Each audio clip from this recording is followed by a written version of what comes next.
Yep, a video with some music.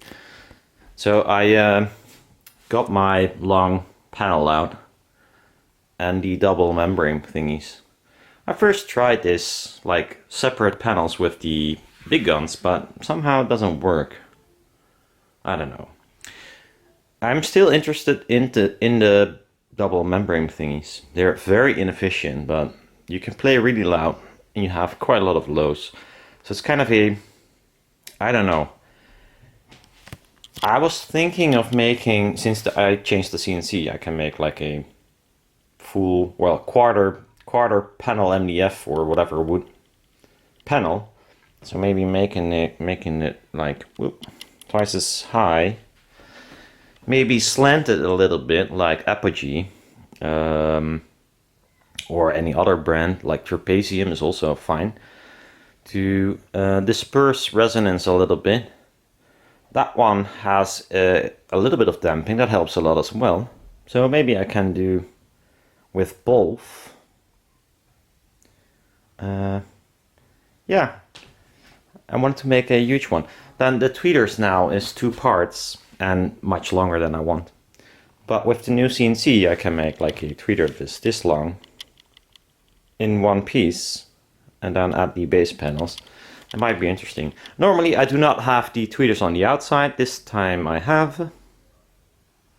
And why? Well, I don't know. It sounded okay-ish. It's still not an ideal setup, of course, but well, want to try. Let me get a tripod somewhere. So recorder is there in front of the couch. I disabled my notch in the 51 Hertz range because on the couch, like half a meter towards the wall, you have a lot of 51 Hertz. So I don't know how this sounds, because I know the audio recorder, does not do well on the low end. So maybe it compensates a little bit. I don't know.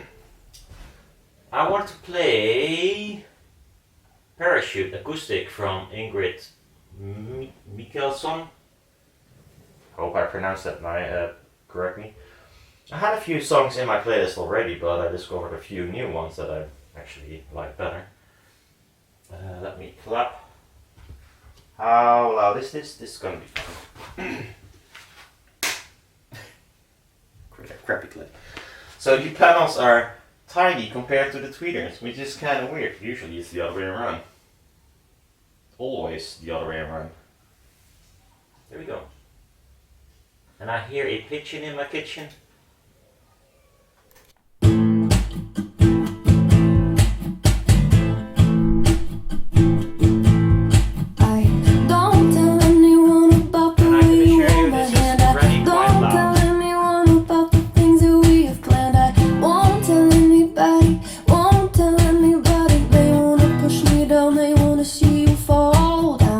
Won't tell anybody that you turn the world around. I won't tell anyone that you're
pretty nice, I think. Anyhow, this is a weird combination. Huge tweeter, very small bass panel. These tweeters with the big guns do not sound as I please or as I like. At least not in my room. They're way too huge combined. So yeah. I also, there was on the Dutch marketplace, there was someone selling a Apogee stage for 1400 euros or something. I'm not gonna buy them because they look to have some problems in the bass driver, I think. It's not as slick as you would like. Anyhow, I asked him if I maybe I'm able to listen to them. Maybe do a measurement, but at least have a listen, because I've never heard the Apogee stage. They're quite huge actually. They're really wide and still 1 meter tall. So not small at all. He said, well, that's a cool message. If you like, you can come by. So maybe I'll do that. Because yeah, I don't often hear a Apogee, and I don't want to buy a Apogee just to hear it, because I've did this with the LRS and it costed me 200 euros. I lost 200 euros because I could not sell it for the same price. Although I used it for a month. So I don't know, 200 euros a month, I don't think that's worth it. Yeah, so at the moment I'll grab the camera real quick. Also doing my CNC. I posted a video last time and I'm doing the annoying parts of it.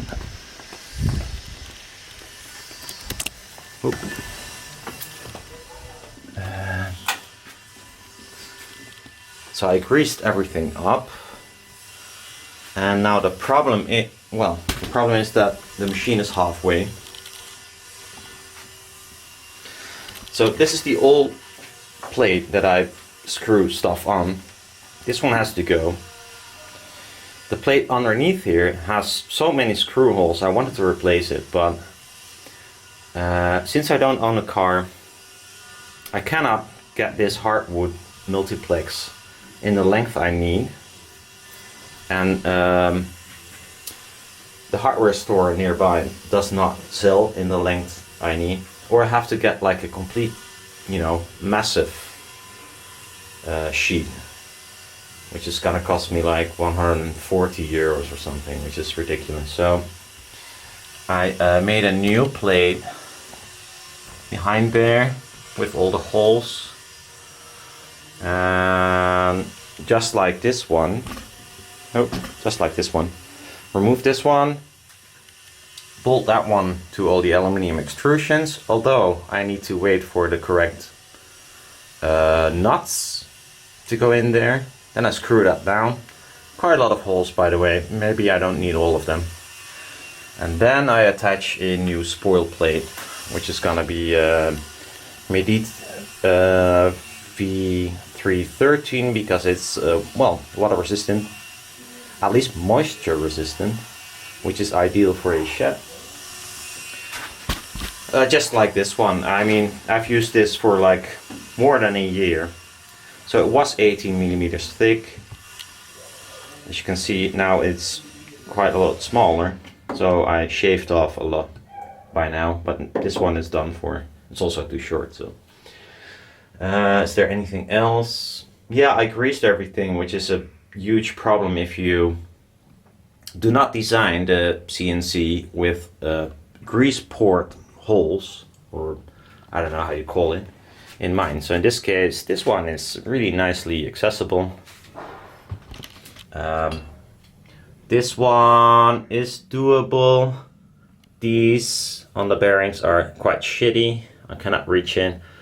The ball screw, this ball screw, very old one, not at all accessible. I did manage to squeeze in some grease, but it's annoying, and I also need like gazillion different grease nipples for all those nipples, because they're all different sizes. So next time I need to keep that in mind if I want to surface it.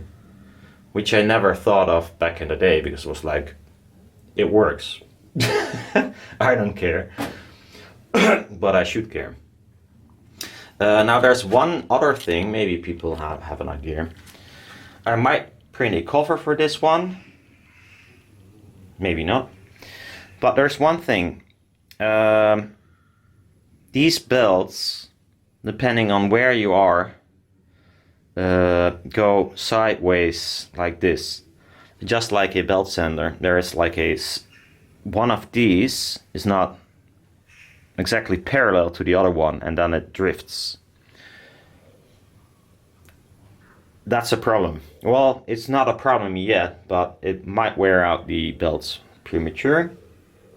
So I don't know, how do people do that? I mean, the motors do not have a really good bearing, so I probably wear them out as well. I could shim it and then make it parallel to each other so it does not drift anymore. That's maybe a thing. Yeah, but still. And I want to have as much tension on this belt as possible. And the reason is the pitch of the screw is 20 millimeters. So one turn makes it move 20 millimeters. So that's quite a lot. So like even a sloppy belt could end up in completely ridiculous offsets. So that's why 10 millimeter or even 5 millimeter is more accurate. But since I want to have quite some speed and quite a big machine, if you compare it to a normal metal machine, yeah, I need some huge pitch. Also, it combines nice with stepper motors that have low RPM. What else? Yeah, well, then again, I must say, cutting forces on a machine like mine are not that huge. I do sometimes aluminium, but even then I, take tiny baby steps. So I'm not like plunging in a huge cutter into solid metal. So I'm pretty much, I think I'm good to go, but still, if I can prevent it to move just because the belt slop, although it's quite nice tension this time, I will. Yeah, well, I'm gonna have some dinner. See you later. Bye bye. Oh, yeah, upcoming weeks or month and a half, I have some free time. So if I fix the CNC completely and I can use it, I'm gonna make some double membrane thingies and do something different. I still wonder how they perform if you make them rather huge, to get resistance, resonance very low. So the high QTS hump you get, I have to get rid of in the DSP right now. If it's low enough, it might not be such a big deal, just some slight damping and it might disappear. Or you could even use it because you need quite a lot of excursion in the 30 Hertz region, for instance, or lower. See ya.